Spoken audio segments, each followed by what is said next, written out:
గత 4 సంవత్సరాలుగా 14 లక్షల మంది పేద విద్యార్థులకు చెల్లించాల్సిన 8,000 కోట్ల ఫీజుల బకాయిలను తక్షణమే చెల్లించాలని, గతంలో ఉన్న మాదిరిగానే ఫీజుల రియంబర్స్మెంట్ స్కీములు అమలు చేయాలని బీసీ సంక్షేమ సంఘం జాతీయ అధ్యక్షులు జాజుల శ్రీనివాస్ గౌడ్ ఉప ముఖ్యమంత్రి మల్లు భట్టి విక్రమార్కను కోరారు. నేడు హైదరాబాద్లోని మహాత్మా జ్యోతిబా పూలే ప్రజాభవన్లో ఉప ముఖ్యమంత్రి మల్లు భట్టి విక్రమార్కతో జాజుల శ్రీనివాస్ గౌడ్ భేటీ అయ్యారు. ఈ సందర్భంగా బీసీ డిమాండ్లతో కూడుకున్న వినతి పత్రాన్ని డిప్యూటీ సీఎంకు జాజుల శ్రీనివాస్ గౌడ్ అందజేశారు. అనంతరం జాజుల శ్రీనివాస్ గౌడ్ మాట్లాడుతూ గత 4 సంవత్సరాలుగా ఫీజుల బకాయిలు చెల్లించకపోవడంతో వేలాది మంది విద్యార్థులు తీవ్ర మానసిక వేదనకు గురవుతున్నారని, ఫీజులు చెల్లించాలని ప్రైవేట్ కళాశాల యాజమాన్యాలు వేధిస్తుండడంతో అనేక మంది విద్యార్థులు ఇప్పటికే ఆత్మహత్యలు చేసుకున్నారని ఆయన తెలిపారు. కాంట్రాక్టర్లకు బిల్లులను ఆపి పేద విద్యార్థుల ఫీజు బకాయిలను చెల్లించాలని ఆయన కోరారు. అలాగే 2008వ సంవత్సరంలో ప్రారంభమైన ఫీజుల రియంబర్స్మెంట్ స్కీమ్ను ఏ విధంగా అమలు చేశారో ఇప్పుడు కూడా జీవో నెంబర్ 89లను రద్దు చేసి పాత పద్ధతిలోని ఫీజుల రియంబర్స్మెంట్ స్కీమ్ అమలు చేయాలని ఆయన కోరారు. కామారెడ్డి డిక్లరేషన్ ప్రకారం 10,000 ర్యాంకు నిబంధనలు ఎత్తివేసి పూర్తి ఫీజులను ప్రభుత్వం భరించే విధంగా చర్యలు తీసుకోవాలని ఆయన విజ్ఞప్తి చేశారు. ఈ సందర్భంగా డిప్యూటీ సీఎం మల్లు భట్టి విక్రమార్క ఫీజుల రియంబర్స్మెంట్ బకాయిలపై త్వరలోనే సమావేశం ఏర్పాటు చేస్తామన్నారు.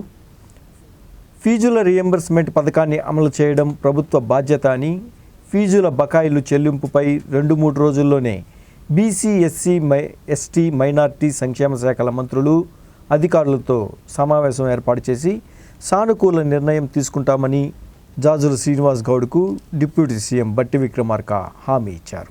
ఈ కార్యక్రమంలో జాజుల శ్రీనివాస్ గౌడ్ వెంట బీసీ విద్యార్థి సంఘం జాతీయ అధ్యక్షులు తాటికొండ విక్రమ్ తదితరులు పాల్గొన్నారు. ఈరోజు హైదరాబాద్లోని మహాత్మా జ్యోతిబా పూలే ప్రజాభవన్లో ఉప ముఖ్యమంత్రి, ఆర్థిక శాఖ మంత్రివర్యులు మల్లు భట్టి విక్రమార్క గారిని వారిని కలవడం జరిగింది. ప్రధానంగా వారిని కలిసిన సందర్భంగా ఫీజుల రియంబర్స్మెంట్ స్కీమ్కు సంబంధించినటువంటి విధి విధానాల మీద జీవో నెంబర్ 89, అదేవిధంగా ఫీజుల రియంబర్స్మెంట్ బకాయిలు 4 సంవత్సరాలు ఉన్నాయి, దాని చెల్లింపుల మీద వారితో చర్చించడం జరిగింది. దీనికి సంబంధించినటువంటి బీసీ డిమాండ్ల మీద కూడా వారికి వినతి పత్రం ఇవ్వడం జరిగింది. ప్రధానంగా అప్పటి కాంగ్రెస్ ప్రభుత్వమే 2008లో ఇలా ఫీజుల రియంబర్స్మెంట్ స్కీమును ప్రవేశపెట్టింది. ఫీజుల రియంబర్స్మెంట్ స్కీమును ప్రవేశపెట్టినటువంటి సందర్భం లోపల ఇవాళ అర్హత ఉన్నటువంటి ప్రతి ఒక్క బీసీ, ఎస్సీ, ఎస్టీ, మైనార్టీ, అగ్రకుల పేద విద్యార్థులకు ఫీజుల రియంబర్స్మెంట్ స్కీము వర్తింపజేశారు.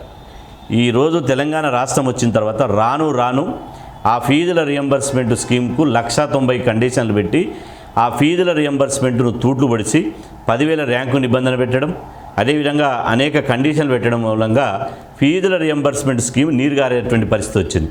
కాబట్టి ఫీజుల రియంబర్స్మెంట్ స్కీము 2008లో ఏ విధంగానైతే అమలు జరిగిందో పాత పద్ధతిలోనే ఫీజుల రియంబర్స్మెంట్ను అమలు చేయాలని చెప్పి మేము డిప్యూటీ సీఎం గారిని కోరడం జరిగింది. అదేవిధంగా గత 4 సంవత్సరాలుగా ఫీజుల బకాయిలు 14 లక్షల మంది పేద విద్యార్థులకు సంబంధించినటువంటి ఫీజుల బకాయిలు ప్రభుత్వం చెల్లించడం లేదు. దీంతో ఇవాళ విద్యార్థులకు రావాల్సినటువంటి 7,000 కోట్ల రూపాయల ఫీజుల బకాయిలు రాకపోవడంతో చాలామంది విద్యార్థులు చదువు మానేస్తున్నారు, ఉన్నత విద్య నుంచి దూరం అవుతున్నారు. కళాశాల యాజమాన్యాలు పరీక్షలు రాయడానికి హాల్ టికెట్ ఇవ్వడం లేదు. అదేవిధంగా ఫీజులు కట్టాలన్నటువంటి వాళ్ళ మీద ఇవాళ కళాశాల యాజమాన్యాలు వాళ్ళని ఫీజులు కట్టాలని ఒత్తిడి తేవడంతో ఇప్పటికే చాలామంది విద్యార్థులు ఆత్మహత్యలు కూడా చేసుకున్నారు. ఈ అన్ని విషయాల మీద డిప్యూటీ సీఎం మల్లు భట్టి విక్రమార్క గారికి సవివరంగా వివరించడం జరిగింది. తక్షణమే మీరు ఫీజుల బకాయిలు విడుదల చేయండి, కామారెడ్డి డిక్లరేషన్ ప్రకారం ర్యాంకు నిబంధన లేకుండా మొత్తం ఫీజులను ప్రభుత్వం భరించే విధంగా చర్యలు తీసుకోండి, పాత పద్ధతిలోనే ఫీజుల రియంబర్స్ 8, 9 జీవోలను రద్దు చేసి పాత పద్ధతిలోనే ఫీజు రియంబర్స్మెంట్ స్కీమ్ అమలు చేయండి. అదేవిధంగా ఇప్పుడు ఎంసెట్, ఎఫ్సెట్ తర్వాత కౌన్సిలింగ్ ప్రక్రియ జరుగుతుంది కాబట్టి ఇవాళ ఈ కౌన్సిలింగ్ ప్రక్రియలోనే విద్యార్థుల వద్ద, పేద విద్యార్థుల వద్ద ఫీజుల ఎగ్జంప్షన్ ఇస్తూ ఫీజులు వసూలు చేయకుండా కళాశాలలో సీట్లు ఇచ్చే విధంగా చర్యలు తీసుకోవాలని చెప్పి వారికి స్పష్టంగా మేము కోరడం జరిగింది. వారు వెంటనే స్పందించి ఖచ్చితంగా ఫీజుల రియంబర్స్మెంటు పథకాన్ని అమలు చేయడానికి సిద్ధంగా ఉన్నాం. ఇలా ఫీజుల బకాయిల విషయానికి వస్తే మేము దశల వారీగా చెల్లిస్తాం. దీనికి సంబంధించి 2-3 రోజుల్లోనే బీసీ, ఎస్సీ, ఎస్టీ, మైనార్టీ సంక్షేమ శాఖ మంత్రులతోటి అదేవిధంగా ఉన్నత అధికారులతోటి సమావేశం ఏర్పాటు చేసి ఈ ఫీజుల రియంబర్స్మెంటు విధి విధానాల మీద కానీ లేదా ఫీజుల బకాయిల మీద సానుకూల నిర్ణయం తీసుకుంటామని చెప్పి వారు స్పష్టంగా మాకు హామీ ఇవ్వడం జరిగింది.